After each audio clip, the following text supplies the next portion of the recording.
प्यारे बच्चों, good morning. Class 9th के 5th चैप्टर जिसका नाम है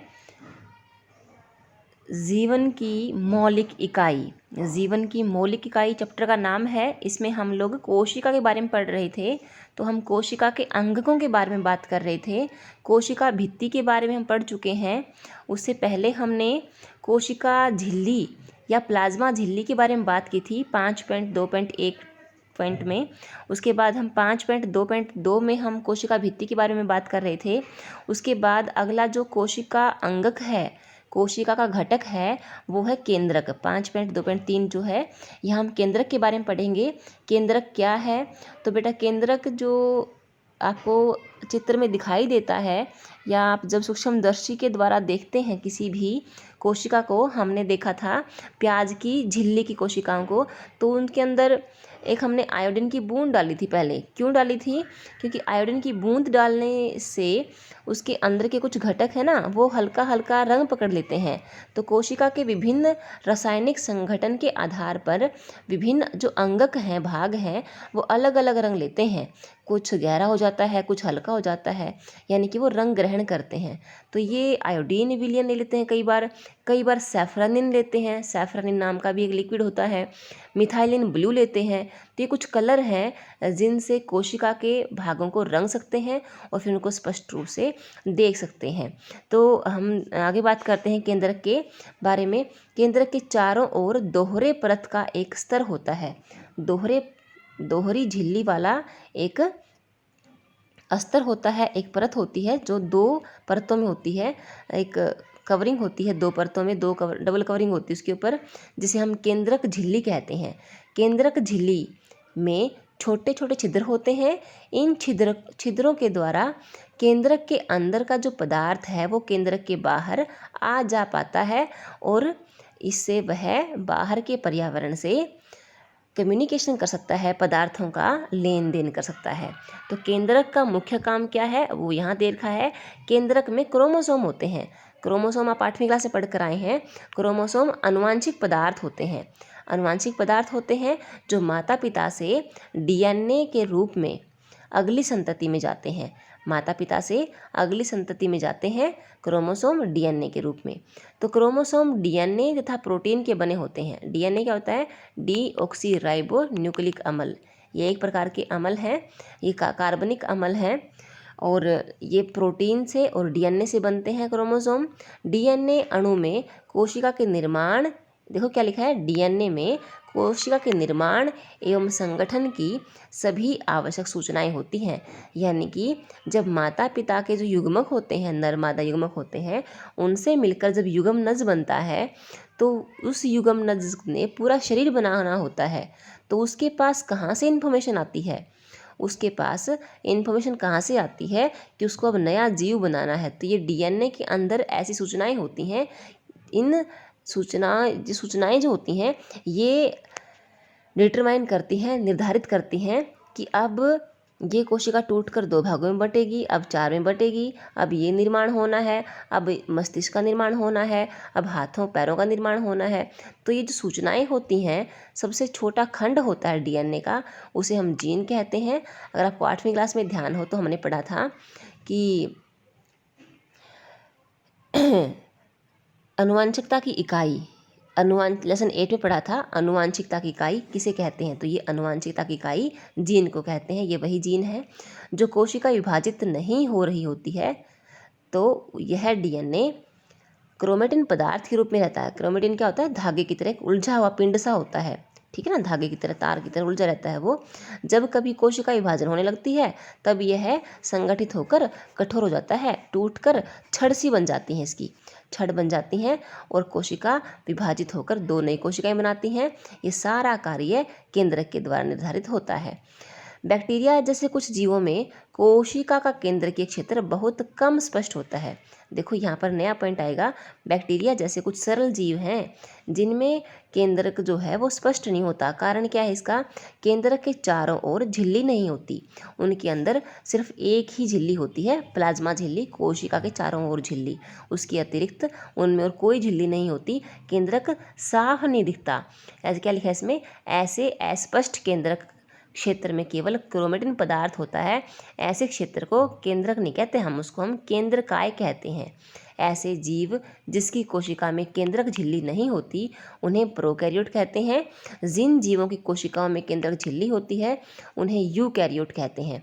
प्रोकैरियोटिक कोशिकाओं में और भी अन्य अधिकांश द्रव्य अंगक नहीं होते, यानी कि जो अंगक होते हैं उनके चारों ओर झिल्ली तो होती नहीं, एक ही झिल्ली होती है पूरी कोशिका की, इसीलिए उसके सारे सारे अंगक जो होते हैं अस्पष्ट होते हैं और साफ दिखाई नहीं देते। ऐसे अंगकों के अनेक कार्य भी कोशिका द्रव्य के असंगठित भागों द्वारा ही किए जाते हैं। प्रकाश संश्लेषी बैक्टीरिया में देखो लिखा है ना, प्रकाश संश्लेषण करने वाले जो बैक्टीरिया है ना उनमें क्लोरोफिल झिल्लीदार पुटिका थैली सी में होता है, झिल्लीनुमा पुटिका में होता है, जबकि यूकैरियोटिक कोशिकाओं में क्लोरोफिल प्लास्टिड में होता है। देखो यहाँ पर प्रोकैरियोटिक और यूकैरियोटिक कोशिकाओं में अंतर स्पष्ट कर रखा है, जो आपको इसी पेज पर यहाँ देखने को मिलेगा। ये देखो यहाँ पर लिखा है प्रोकैरियोटिक कोशिका, यूकैरियोटिक कोशिका। प्रोकैरियोटिक कोशिका में क्या है, आकार प्राय छोटा होता है 1 माइक्रोमीटर से 10 माइक्रोमीटर तक। आकार बड़ा होता है 5 माइक्रोमीटर से 100 माइक्रोमीटर तक। उसके बाद केंद्र के क्षेत्र, देखो यहाँ पर खाली जगह छोड़ दी है और यहाँ पर दिखा दिया है। केंद्र के क्षेत्र सुस्पष्ट होता है, चारों ओर से केंद्र के झिल्ली से घिरा होता है, तो सीधी सी बात इसका अपोजिट यहाँ मिलेगा। केंद्र के क्षेत्र अस्पष्ट होता है और केंद्र चारों ओर से झिल्ली से घिरा हुआ नहीं होता और उसे केंद्रकाय कहते हैं। अभी हम पढ़ कर आए ना, यहाँ पे हमें पढ़ कर आए ना, उसे हम लोग केंद्रकाय कहते हैं, उसे केंद्रक न कह के केंद्रकाय कहते हैं। ठीक है। उसके बाद क्रोमोसोम 1 होता है, क्रोमोसोम 1 से अधिक होते हैं।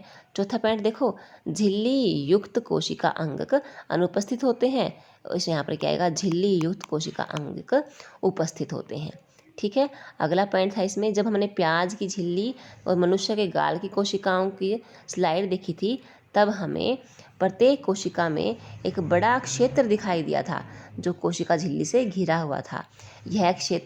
इस क्षेत्र में बहुत हल्का धब्बा था, ये कोशिका द्रव्य होता है। प्लाज्मा झिल्ली के अंदर कोशिका द्रव्य एक तरल पदार्थ है। इसमें बहुत से विशेष कोशिका के घटक होते हैं जिन्हें कोशिका के अंगक कहा जाता है। प्रत्येक अंगक कोशिका के लिए विशेष काम करते हैं।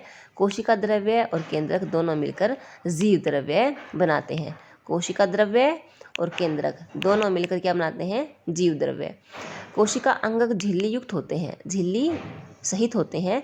प्रोकैरियोटिक कोशिकाओं में वास्तविक केंद्रक के अतिरिक्त झिल्ली युक्त अंगक भी नहीं होते, जबकि यूकैरियोटिक कोशिकाओं में केंद्र के झिल्ली तथा झिल्ली युक्त अंगक होते हैं। झिल्ली की सार्थकता वायरस के उदाहरण से स्पष्ट कर सकते हैं। वायरस में किसी भी प्रकार की झिल्ली नहीं होती, इसलिए उनमें जीवन के गुण भी तब तक लक्षित नहीं होते जब तक वह किसी सजीव के शरीर में प्रवेश करके कोशिका की मशीनरी का उपयोग अपने बहुगुणन के लिए नहीं करता। उसके बाद देखिए, कोशिका अंगक जो हैं वो कोशिका अंगक क्या होते हैं, 5.2.5 अभी तक हम क्या क्या पढ़ कर आए हैं, प्लाज्मा झिल्ली, कोशिका भित्ति, केंद्रक और कोशिका द्रव्य।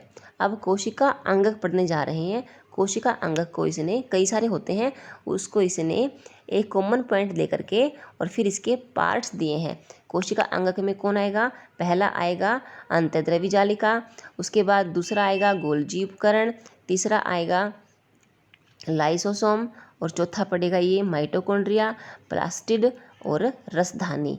ये 5 मुख्य कोशिका अंगक हैं जो कि हमने इस लेसन में यहाँ पर पढ़ने हैं। उसके बाद हम पहले पढ़ते हैं अंतःद्रवी जालिका। अंतःद्रवी जालिका में क्या है, द्रव्य के अंदर, अंतःद्रवी समझ गए, द्रव्य के अंदर पाए जाने वाली जालिका, जाली होती है एक किस्म की ये, और यह अंतःद्रवी जालिका झिल्ली युक्त नलिकाओं और शीट का बहुत बड़ा तंत्र है, यानी कि नलिका भी होंगी और शीट भी होंगी इसमें। मैं आपको थोड़ा बड़ा करके दिखाती हूँ। यह एक कोशिका है और कोशिका में आपको ये दिखाई दे रहे हैं टी आकार के केंद्र के, देखो यहाँ पर लिखा हुआ है, यहाँ पर आपको दिखाई देगा अंतःद्रवी जालिका। ये अंतःद्रवी जालिका जो दिखाई दे रहा है यही है नलिका आकार की, ये 2 टाइप की होती है आगे चल के, चिकनी जालिका, चिकनी अंतर्द्रव्य जालिका, खुरदरी अंतर्द्रव्य जालिका। हम फिलहाल पढ़ते हैं यहाँ पे अंतर्द्रव्य जालिका झिल्ली युक्त नलिकाओं और शीट का बहुत बड़ा तंत्र है। ये लंबी नलिका अथवा गोल या आयताकार थैलों की तरह दिखाई देती है। अंतर्द्रव्य जालिका की रचना भी प्लाज्मा झिल्ली के समरूप होती है। अंतर्द्रव्य जालिका 2 प्रकार की होती है, खुरदरी अंतर्द्रव्य जालिका यानी कि रफ एंडोप्लाज्मिक रेटिकुलम RER, और चिकनी अंतर्द्रव्य जालिका SER smooth endoplasmic reticulum. RER सूक्ष्मदर्शी से देखने पर बहुत खुरदरी दिखाई देती हैं क्योंकि इनके ऊपर राइबोसोम होते हैं, दानेदार दिखती हैं, ये खुरदरी दिखाई देंगी, इसलिए इनका नाम क्या रख दिया, खुरदरी अंतर्द्रव्यी जालिका। राइबोसोम क्या होते हैं, दानेदार संरचना होती हैं।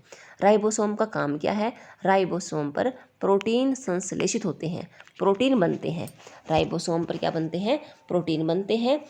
RER तैयार प्रोटीन को आवश्यकता अनुसार रफ एंडोप्लाज्मिक रेटिकुलम यानी कि खुरदरी अंतर्द्रव्य जालिका क्या करती है, प्रोटीन को आवश्यकता अनुसार ER के द्वारा कोशिका के अन्य भागों में भेज सकता है। यानी कि रफ एंडोप्लाज्मिक रेटिकुलम में प्रोटीन बन गया और उसको कहीं पर भेज, नलिका तो होती ही है, नलिका के द्वारा कहीं भी कोशिका किसी भाग में भेज सकते हैं।